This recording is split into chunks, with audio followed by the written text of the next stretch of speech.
do Senhor. A palavra do Senhor diz para comparar coisas espirituais com coisas espirituais, para nós termos uma dimensão do que Deus quer nos ensinar. E Deus tem falado muitas vezes, por exemplo, para o jovem rico, para Marta, né? Uma coisa só te falta. Então Deus tem usado essa palavra muitas vezes. Inclusive existe uma expressão muito técnica chamada estado de coisas. Estado de coisas é uma expressão que quer dizer uma situação, um conjunto. Por exemplo, nós herdamos da Colômbia uma expressão que o nosso Supremo Tribunal Federal usa, que é o estado de coisas inconstitucionais, que é um estado onde as coisas bagunçaram tanto, que eles têm que abrir uma exceção para não cumprir a lei.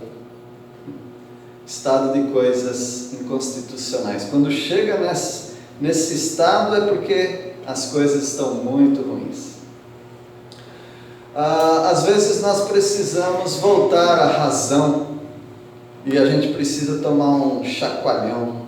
Antigamente tinha uns filmes, né, que o mocinho dos filmes, o Clark Gable, por exemplo, aqueles mocinhos antigos, a moça ficava toda histérica, gritando e tal, e ele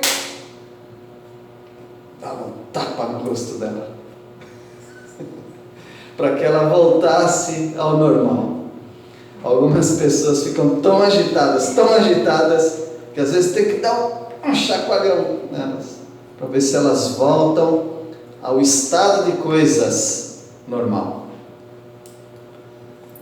O estado de coisa normal na sua vida como crente em Cristo Jesus é você se interessar pelas coisas de Deus.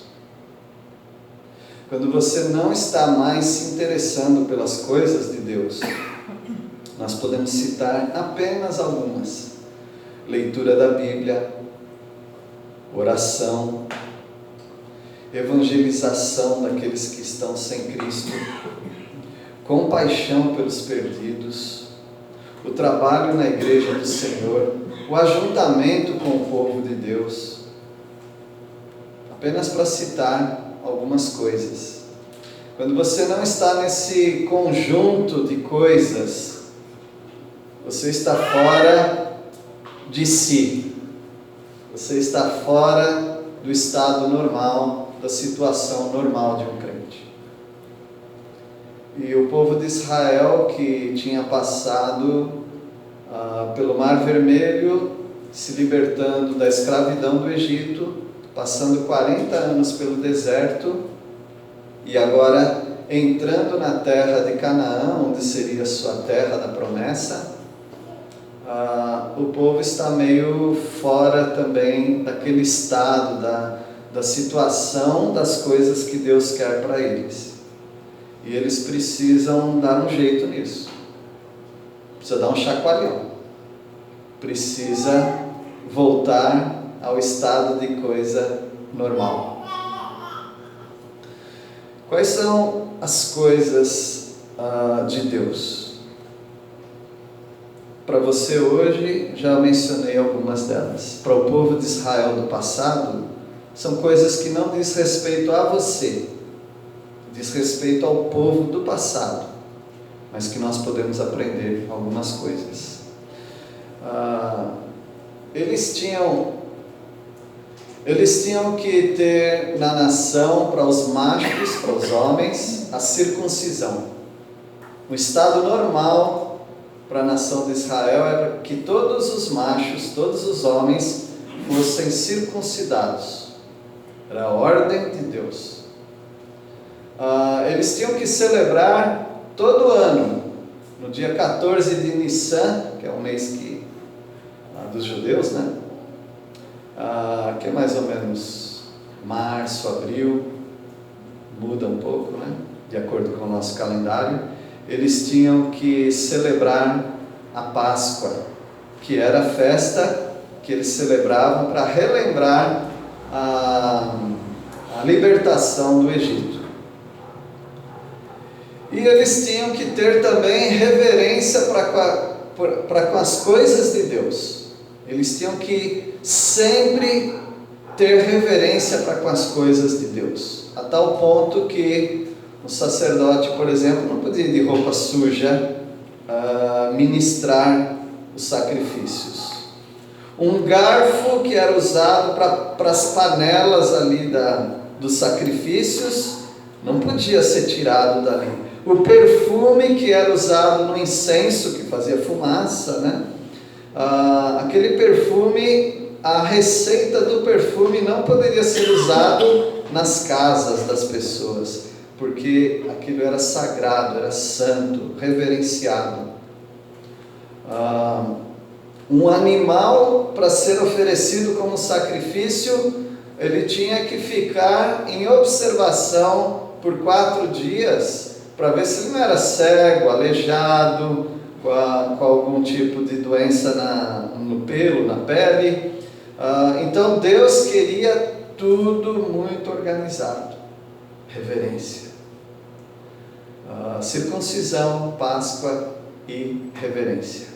Essas eram as coisas de Deus do passado. E hoje Deus também está te enquadrando, te colocando num quadrado, e você tem que cumprir aquilo que é determinado a você hoje. Por exemplo, um crente, ele faz o que a dona Lázara fez hoje. Se submete a um batismo.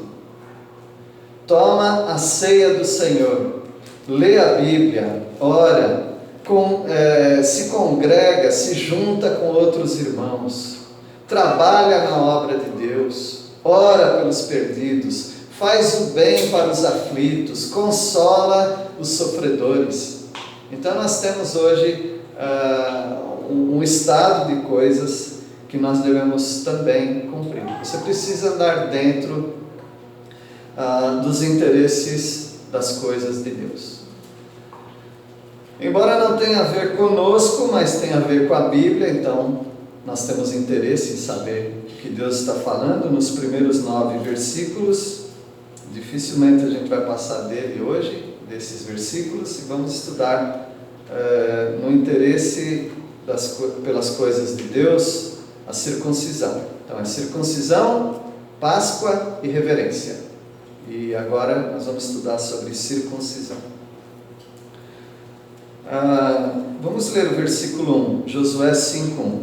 Sucedeu que, ouvindo todos os reis dos amorreus, que habitavam deste lado do Jordão ao ocidente, e todos os reis dos cananeus que estavam ao pé do mar, que o Senhor tinha secado as águas do Jordão de diante dos filhos de Israel, até que passamos, desmaiou-se-lhes o coração, e não houve mais alento neles por causa dos filhos de Israel. Onde eles estão entrando era a terra que Abraão entrou.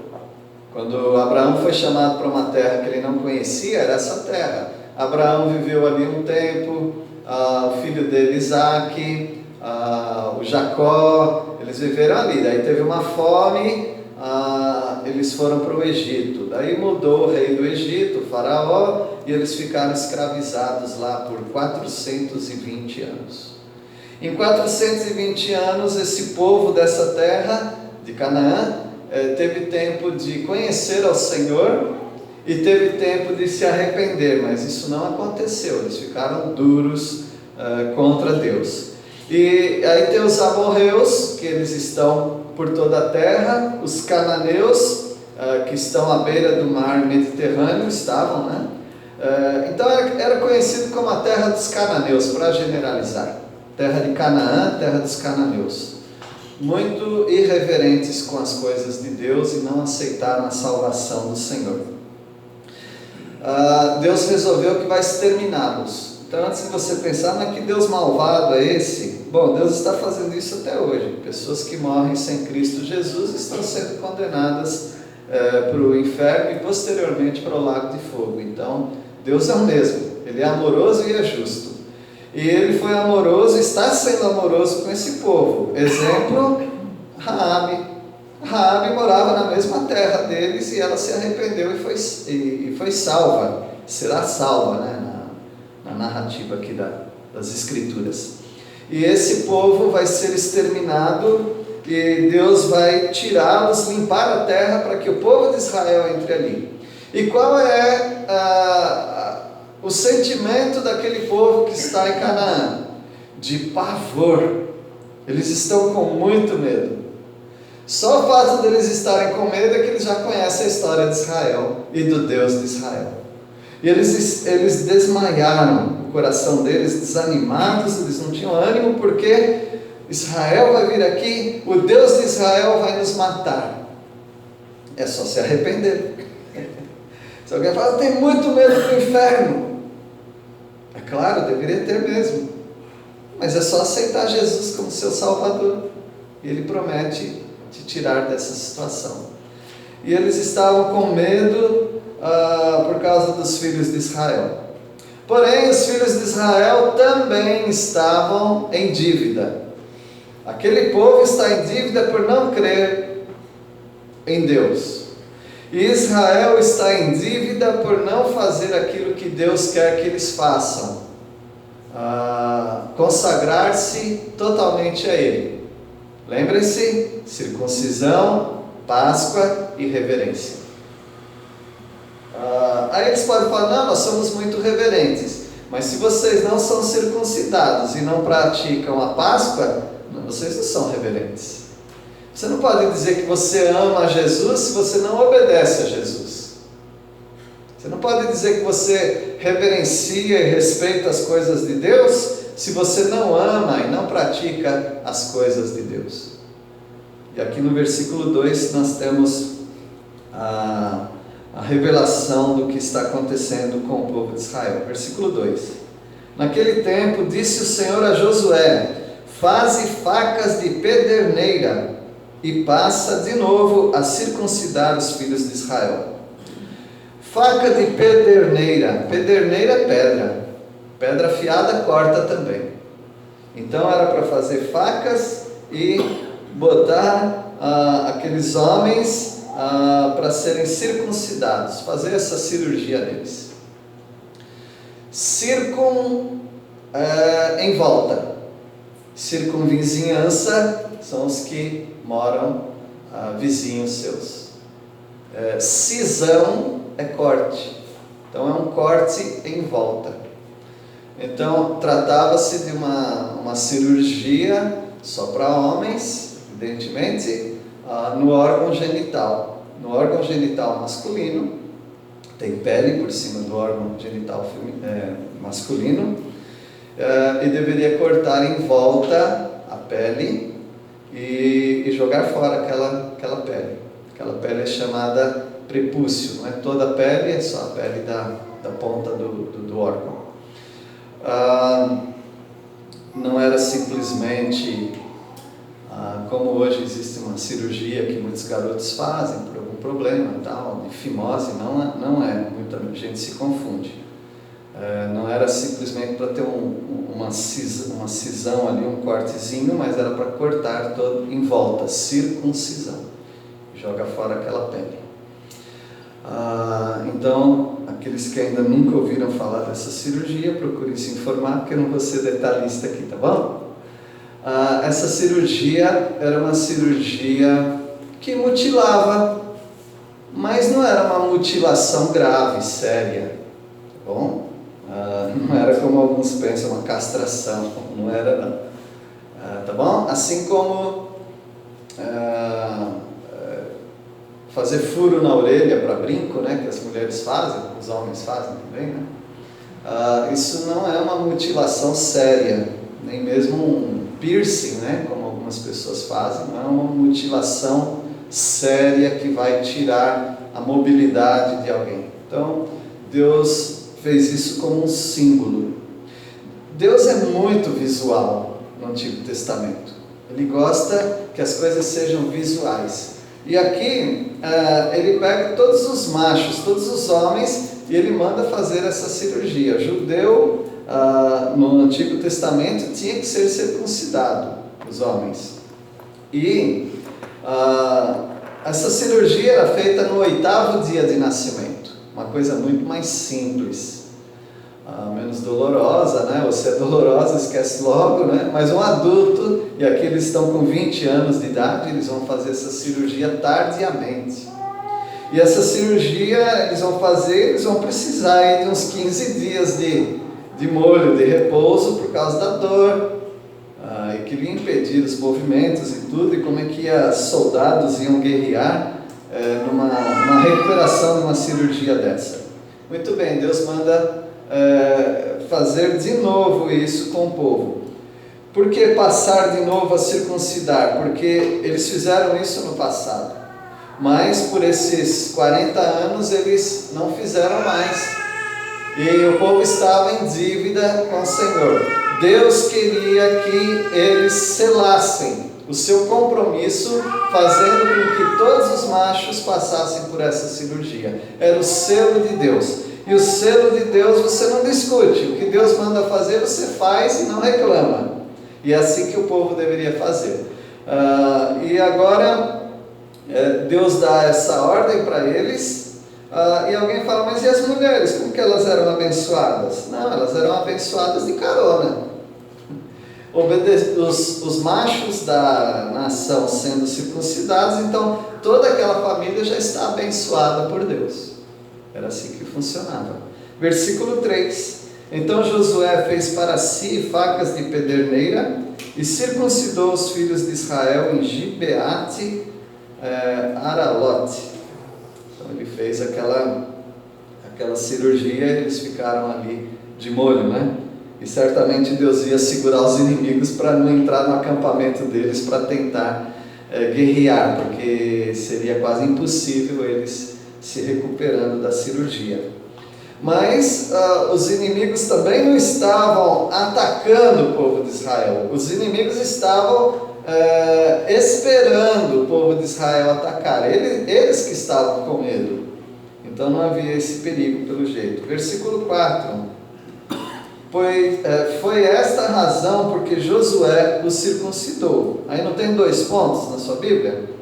Isso quer dizer que ele vai explicar qual é a razão por que ele circuncidou.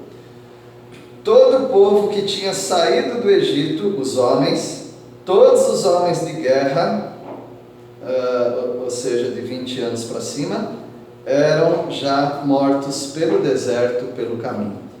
Deus matou o povo dele, porque o povo dele não quis obedecer.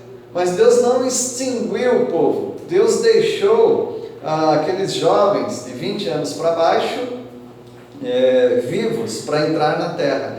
E essa geração agora tem que ser obediente ao Senhor. É o que Deus está exigindo. Versículo 5. Porque todo o povo que saíra estava circuncidado, mas a nenhum deles que nascera no deserto pelo caminho, depois de terem saído do Egito, haviam circuncidado. Isso era muito sério. Porque esse era o plano de Deus para a nação de Israel. Nasceu, 8º dia, faz a cirurgia. Esse é o selo do povo. O povo estava dizendo, nós te amamos, nós temos um compromisso com o Senhor, nós queremos te obedecer. Como que eles faziam isso? Através dessa cirurgia. Mas eles estavam ainda defasados, 40 anos, eles não fizeram o que Deus mandou. Vocês lembram do libertador de Israel, Moisés, que foi para Midian, se tornou pastor lá, se casou com Zípora, Zípora, né, é o nome da esposa de Moisés. E aí, quando ele estava retornando de Midian para o Egito para libertar o povo, Deus queria matá-lo. Lembram disso? E aí a mulher dele, ela pega uma pedra e ela faz a cirurgia no filhinho deles. E ela fala para ele, ela fica brava com ele, e ela fala para ele o quê? homem sanguinário. Sanguinário por quê? Porque você quer matar a gente. Deus manda você fazer algo e você não faz. Era para ter circuncidado o nosso filho, você não fez isso. E sabe quando o homem não está agindo da maneira correta, a mulher que tem que tomar a dianteira? Foi o que aconteceu. A Zípora, mesmo ela não sendo do povo de Israel, ela se tornou mais obediente, mais reverente do que Moisés. E ela cortou o prepúcio da criança, do menino, e aí Deus abençoou para que ele fosse então o libertador. Senão Deus o mataria. Meus irmãos, não sejam desobedientes ao compromisso com as coisas de Deus, achando que nada vai acontecer. Você é um selado de Deus, você tem um selo. Hoje não é exigido para os homens a circuncisão, mas é exigido para todos os crentes algumas coisas. O Senhor Jesus deu ordens para nós. Ele deu ordem de obedecer todas as coisas que Ele disse, de sermos batizados, de tomarmos a ceia do Senhor e de fazermos diversas outras coisas. Nós não devemos ser relapsos, sermos desobedientes às coisas de Deus. Devemos fazer aquilo que Deus manda. Isso é pensar nas coisas de Deus, é o interesse pelas coisas de Deus. Versículo 6: Por 40 anos andaram os filhos de Israel pelo deserto, até se acabar toda a gente dos homens de guerra que saíram do Egito, que não obedeceram à voz do Senhor, aos quais o Senhor tinha jurado que lhes não havia de deixar ver a terra que o Senhor, sob juramento, prometeu dar a seus pais, terra que mana leite e mel. Os homens de guerra em Israel eram homens de 20 anos para cima, de 20 anos para baixo não era homem de guerra. E também uma pessoa recém-casada, naquele primeiro ano de casado, não era para ir para a guerra. Então o Elton estaria livre, tá bom, Elton? Mas segundo ano não. Então Deus, Ele exterminou todos os de 20 anos para cima, porque, a Bíblia diz aqui por quê? Porque não obedeceram à voz do Senhor. Nós queremos os privilégios de Deus, né? Quem não quer os privilégios que Deus nos dá? Quais são os privilégios de Deus? Paz, alegria, resposta de oração, bênçãos. Mas nós temos que obedecer ao Senhor. Você não pode querer só as coisas boas que Deus dá sem obedecê-lo. E eles queriam as bênçãos, mas não queriam obedecer. E Deus mostrou para eles que isso não é possível e eles foram condenados, mortos. E agora Josué tem a oportunidade de reverter essa situação com a nova geração. Às vezes tem isso, irmãos. Tem velhos que já não tem mais jeito. E aí a nova geração tem que consertar a situação. Tem famílias que são muito bagunçadas por causa dos ancestrais, dos genitores, dos pais, né?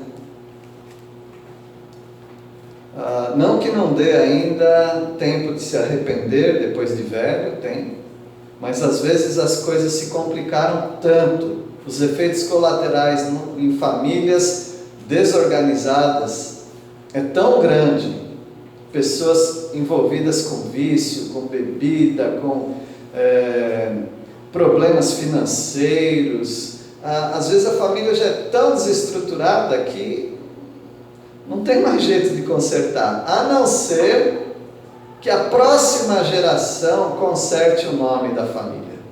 E às vezes acontece isso.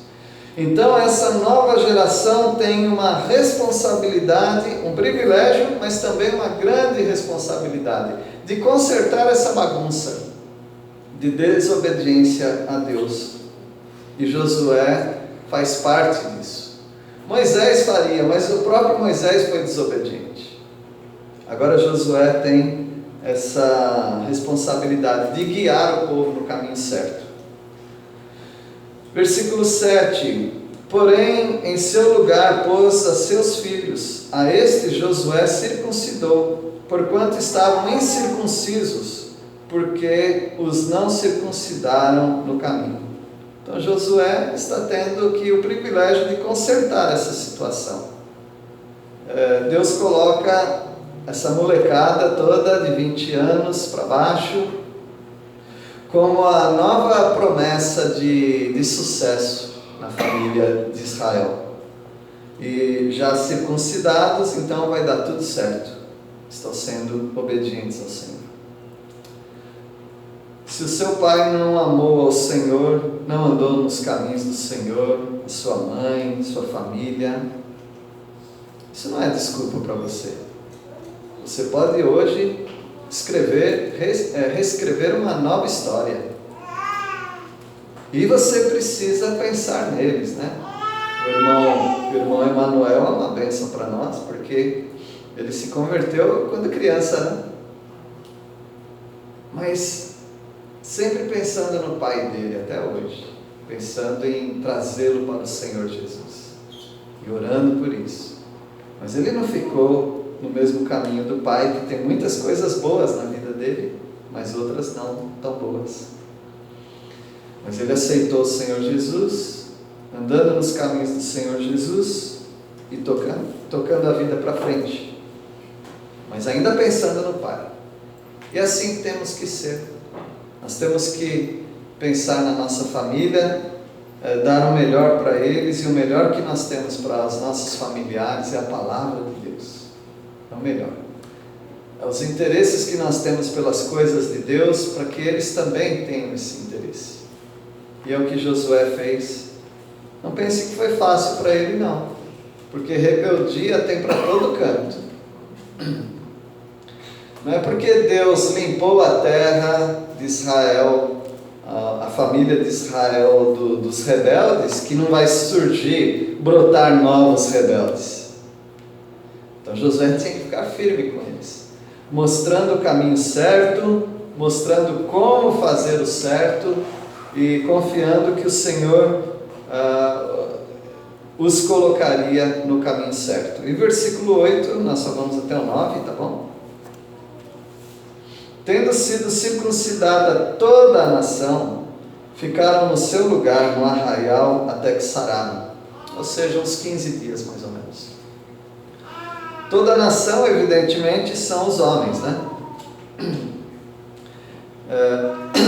Mas eles já estariam abençoando toda a família, todas as mulheres, né? Então, as mulheres eram abençoadas na obediência que os homens tiveram nessa circuncisão. Agora eles estão prontos para obedecer ao Senhor e desbaratar aqueles inimigos e tomar posse da terra. Você só pode ter as bênçãos do Senhor quando você der uma limpeza. Uma limpeza nas coisas que não estão certas, manter uma vida de devoção, de reverência, de pureza para com o Senhor, e aí você está pronto para as suas conquistas espirituais. E Deus certamente quer isso, Ele vai te abençoar. E o versículo 9, disse mais o Senhor a Josué: hoje removi de vós o opróbrio do Egito, pelo que o nome daquele lugar se chamou Gilgal até o dia de hoje. Gilgal tendo aí como significado opróbrio. Opróbrio quer dizer vergonha. Hoje eu removi o opróbrio do Egito. A cirurgia de circuncisão é remover uma pele chamada prepúcio, jogar fora. E Deus está fazendo um trocadilho de palavras aqui. Assim como foi removida essa pele, joga fora essa pele, essa cirurgia, hoje também eu removi a vergonha de vocês estarem prisioneiros no Egito. A partir de hoje, vocês estão livres disso. Agora, o povo atravessou o Rio Jordão, podemos dizer que o povo foi vitorioso, mas ainda não. Porque não é só a vitória que Deus te dá na sua vida, não é só as bênçãos que Deus te dá, mas você mesmo precisa ter uma purificação de vida. E a purificação foi essa cirurgia, e abrangendo todo o povo. E agora eles estão livres da vergonha, da escravidão do Egito. Ninguém mais vai chamar vocês de os escravos dos egípcios. Não, agora vocês estão livres, vocês são propriedade exclusiva de Deus. E é assim que Deus faz. Deus tem o seu selo, e a palavra de Deus fala de vários selos. Por exemplo, circuncisão era um selo. Os homens sendo circuncidados, isso quer dizer que eles estavam selados, ligados a Deus. O Espírito Santo é o selo da promessa. Quando você crê em Cristo Jesus, o Espírito Santo entra dentro de você e fica dentro de você para sempre. E quando você morrer e seu corpo virar pó, não faz diferença nenhuma. O Espírito Santo ainda está dentro do seu espírito, porque o espírito, ele não precisa de corpo, é a parte invisível nossa. E o Espírito Santo, ele nos sela. Selo é muito importante. Na época que nós mandávamos cartas para os jovens aqui, eu quero dizer que antigamente existia uma coisa chamada carta, que a gente escrevia num papel, né? Colocava dentro de um envelope, a gente aí passava a língua no envelope, assim, que já era um autocolante, aí você colava aquilo ali, aí você passava a língua no selo também, colava o selo, colocava no correio com destinatário, tudo certinho, e ali ainda ia ter um carimbo no selo, ia chegar para a namorada chamada Tânia. E por 1 ano e meio a gente usava carta para namorar. Mas era muito importante que aquela carta chegasse, mas sem selo não chegava. Precisava de selo. Sem o Espírito Santo, que é o selo na sua vida, você não chega até o destino, que é o céu. O Espírito Santo tem que estar em você. E você precisa crer em Cristo Jesus como seu Salvador para isso. O apóstolo Paulo trabalhou entre os coríntios e ele disse: vocês são o selo, o meu selo, o selo do meu apostolado, do meu ministério, são vocês. Ou seja, vocês me ligam a esse ministério. O Senhor também falou para Paulo, falar para Timóteo, que a igreja, para falar para a igreja de Éfeso. Deus tem um selo para a igreja. Ele conhece os seus e afaste-se de todo pecado, aqueles que são dele. Então essa igreja do Senhor Jesus Cristo tem este selo. Vocês têm um carimbo em vocês. Qual é o carimbo? Vocês pertencem a Deus, a Cristo Jesus. E este selo também tem outra marca, que é afaste-se do pecado. Esse é o selo que você tem. Um dia, quando a igreja subir para o céu, aqui começa um período que os incrédulos estarão, mas imediatamente 144 mil judeus se converterão. E eles receberão um selo na fronte, de proteção de Deus. Deus vai protegê-los para eles pregarem o Evangelho para o mundo inteiro. Aí Satanás vai vir e vai imitar esse selo, marcando também com a chamada marca da besta, né? Para que pessoas não comprem nem vendam sem aquele selo. Mas o selo de Deus tem vários selos, né? E Deus tem um selo também para o diabo, Satanás. Um anjo vai descer do céu, vai abrir um abismo, vai lançar o diabo dentro desse abismo e vai selar esse abismo. E Satanás vai ficar selado, trancado, preso por 1000 anos, até que o reino do Senhor Jesus Cristo passe aqui nessa terra. Então Deus tem vários selos, tem muitos outros. Selo é algo muito importante. Por isso Deus queria selar o povo dele com a circuncisão, a Páscoa e a reverência. E hoje nós estudamos apenas sobre a circuncisão. Você é um selado do Senhor. você precisa viver para as coisas do Senhor. Que Deus os abençoe. Vamos orar. Nosso Deus, nós agradecemos pela Tua palavra. Obrigado pelo selo do Teu Santo Espírito nas nossas vidas. Agradecemos, ó Pai, porque hoje nós lembramos também que o Senhor Jesus Cristo foi selado num sepulcro. E aquele selo que eles colocaram naquela rocha, com aquela porta de pedra, o Senhor quebrou esse selo. E o Senhor Jesus Cristo ressuscitou. Nós agradecemos por isso, ó Pai. E nós somos livres para o Senhor, selados pelo Teu Santo Espírito, e nós queremos viver para Ti. Pedimos a Deus pelo pastor André, a irmã Marlete, cuida dela nesse momento tão difícil da saúde dela. Faça a Tua vontade na vida dela. E nós agradecemos a Deus por esse culto, todos os presentes, que o Senhor abençoe a cada um e dê uma boa semana a todos. Em nome de Jesus que nós oramos. Amém.